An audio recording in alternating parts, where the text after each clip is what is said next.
Wow. माँ के आंसू। राधा बहन का इकलौता बेटा अमेरिका में रहता था। एक दिन राधा बहन का किराएदार कहता है, अरे माँ जी अकेली बैठी रहती हैं, बेटे के पास क्यों नहीं चली जाती? अरे कैसे चली जाऊं, नई नई शादी हुई है। अभी तो थोड़ा बहू के साथ समय बिताएगा, तभी तो दोनों के बीच समझ बढ़ेगी ना। अरे कैसी बात कर रही हैं माँ जी, समझ बढ़ाने के लिए 5 साल काफी होते हैं। 5 साल की शादी को कोई नई शादी नहीं कहता। हाँ वो तो है। आया था पिछले साल उसका फोन, पूछ रहा था कैसी हो, पर अब तो काफी साल हो गए, कोई फोन भी नहीं आता। तभी फोन की बेल बजती है। लो 100 साल की उम्र है, आ गया मेरे मयंक का फोन। अच्छा, कैसे पता कि ये फोन उसी का है? अरे कैसे पता नहीं चलेगा, माँ हूँ मैं। अरे रहने दो माँ जी, 1 साल से जिसका फोन नहीं आएगा वो अब क्या करेगा? होता भी वही है, फोन पर मयंक है। कैसी हो माँ? अरे बेटा, तेरी आवाज सुन ली, अब तो मौत भी क्यों ना आ जाए, बहुत याद आती है बेटा। माँ मैं वो ऑफिस में था। अच्छा माँ, वो रीना बोल रही थी कि तुम अकेली रहती हो इंडिया में, वो ठीक नहीं है। अब बुजुर्ग भी तो हो रही हो, अकेले पकाना खिलाना, वो चाह रही है कि अब तुम यहीं आ जाओ, हम लोग साथ रहते हैं ना। राधा बहन की आंख से पानी गिरने लगता है, वो कुछ नहीं बोल पाती। माँ हेलो, सुन रही हो ना माँ? हाँ बेटा, तेरे साथ रहूंगी, सुबह शाम तुझे देखूंगी, और क्या जीवन में है तेरे पापा के जाने के बाद। तभी बीच में बेटा माँ को रोक देता है।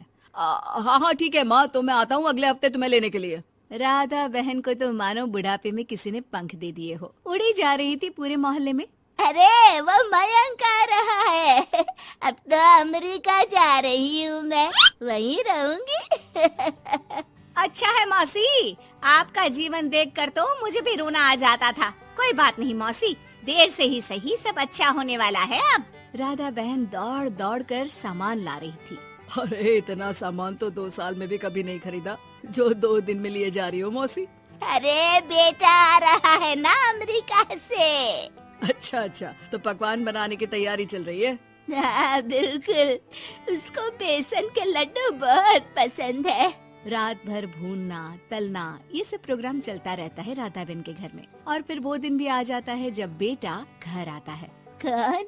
माँ मैं मयंक, ये घर का क्या हाल बना रखा है, न सफाई न धुलाई, कैसा लग रहा है ये घर? घर तो ऐसा ही था बेटा, हमेशा से, बस तू थोड़ा कमजोर लग रहा है। क्या हुआ बेटा? ये कमजोर नहीं फिट होता है माँ। वैसे और बता, क्या हाल है तेरे? बेटे के मुंह से हाल पूछने का अंदाज भले ही फॉर्मेलिटी वाला हो, लेकिन राधा बहन की आंख फिर भर आती है। अरे यार, ये तुम्हारी हर बात पर रोने की आदत न जाने कब जाकर खत्म होगी। सही कहती है रीना तुम्हारे लिए। रीना बहू क्या कहती है मेरे लिए? यही के बस यही एक आदत है तुम्हारी माँ की, इमोशनल ब्लैकमेल। अरे यार, अब इसमें रोने की क्या बात है? ना ना कुछ नहीं, बहुत दिन बाद तो घर आया ना तो क्या रोएगी? हाँ क्यों? अच्छा ये ले, तेरे लिए रात भर बैठकर ये बेसन के लड्डू बनाए हैं, और ये अचार तुझे बहुत पसंद है ना? पसंद है नहीं माँ, पसंद थे।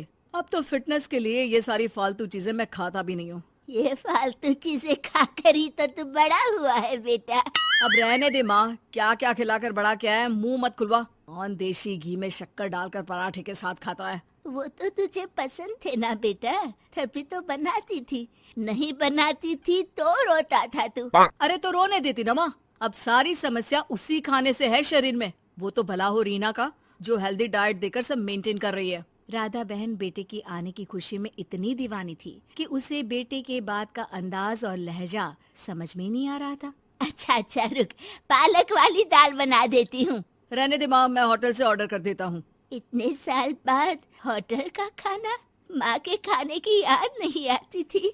अरे माँ, फिर इमोशनल डायलॉग, प्लीज माँ। अच्छा सुन, बहुत कम वक्त है हम लोगों के पास, जल्दी जल्दी सारी पैकिंग कर ले। और हाँ, इस घर को बेचना होगा। कैसी बात कर रहा है, तेरे पापा और मैंने एक एक पाई जोड़कर इस मकान को बनाया था। हाँ पर तू जा रही है ना, फिर कौन मेंटेन करेगा? कैसे क्या होगा माँ, मैं तो अब इंडिया आऊंगा भी नहीं। बेटा तो सो जाता है, लेकिन माँ घर का एक एक कोना घूम घूम कर देखती है। सही बात है, क्यों मोह माया जोड़ रही हूँ मैं इस घर से, आखिर बेटे के साथ रहना ही तो होता है हर माँ बाप को, लेकिन इनकी यादें हर एक कोने में है।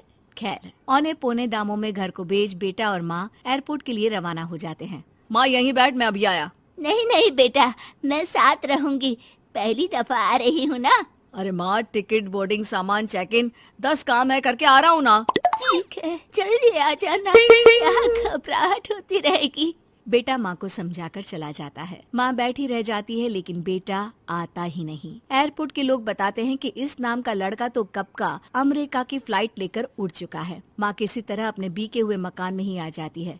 मुझे कुछ दिन रहने दो, पता नहीं क्या हुआ, हो सकता है कोई मजबूरी हो बेटे की। नया मकान मालिक कहता है।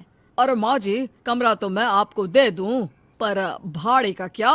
पति की पेंशन भी है भैया।